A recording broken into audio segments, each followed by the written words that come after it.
What's up, everyone? I'm Jack Slater, aka the Comic Outlaw. You know me, the man with a plan. And check me out on YouTube. And right now, we're doing Fantastic 430. That's right, the big 3-0. And they're fighting the mysterious villain Diablo.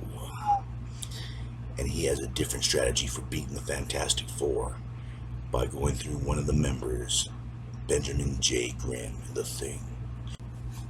We start off with the Fantastic Four wandering through Transylvania. Yes, apparently this is Reed's idea of a vacation, although the other members of the Fantastic Four aren't really down with this situation. But Reed's driven and he's exploring. This is what the Fantastic Four are: scientists and explorers first, and then they are heroes, but they've always said that. But anyways, they find this castle, old, abandoned, and Reed wants to wander in, of course, and see what's actually in there. Now this old man tells him that this was the Castle Diablo, an evil sorcerer that they managed to lock away many, many years ago, and not to cross the threshold. But Reed, being Reed, decides that they ought to stay there the night, just so they can investigate the castle. Reed is a man of science, after all, not hokum. But Benjamin hears a calling to him in the middle of the night, since he's lost and wondering about Alice and, his future with her. But anyways, he finds like this plug area, this prison, pulls it off, and finds a hand sticking out of the crypt. Thing, of course, bashes it in, and Diablo emerges from his prison.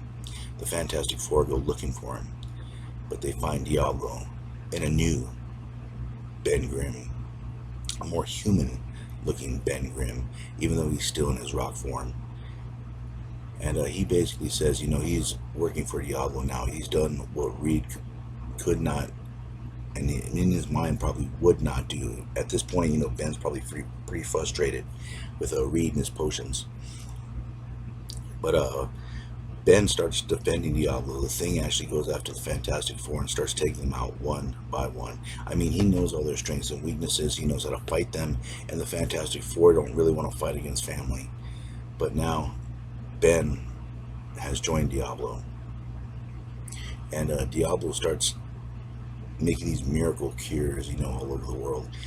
Plants, stuff like that. These pellets are supposed to heal things, bring things back to life. And he's making deals with other generals in third world countries, which is worrying the USA, who try to attack him, firing everything they had at his dome with no effect. Reed takes the potion that he's using on Ben Grimm, tests it, and then it shatters the test tube. Reed, realizing that Ben could be in real danger from taking that serum, decides that they ought to go rescue him, that they ought to do something about it. Ben, on the other hand, is feeling weak. The potion is starting to kill him. He doesn't realize this at first. He looks in the mirror and realizes that he's been betrayed by Diablo, and he is on the warpath. And Diablo and him start fighting. Diablo uses one of his pellets and knocks him out cold. Now this is where you find out that all of Diablo's quote-unquote gifts that he's given to people, the new crops, everything, is just a lie.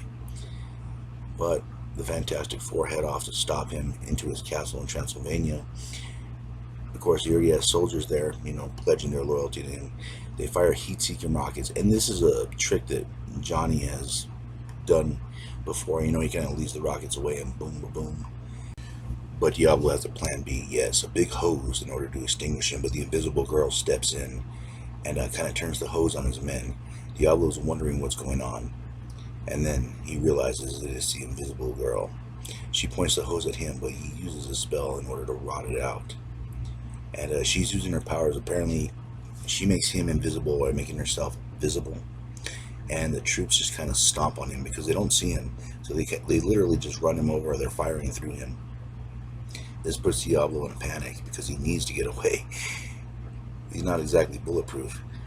Of course, the Human Torch and the Invisible Girl have a moment. They're looking for Reed so they can storm the castle and find Ben. And since they're inside, they find Ben locked in a capsule. They try to get him out. The Torch is doing his thing, but Diablo shows up, ready for the Fantastic Four. He knew they were coming. After all, the Thing is their friend, their comrade, and family.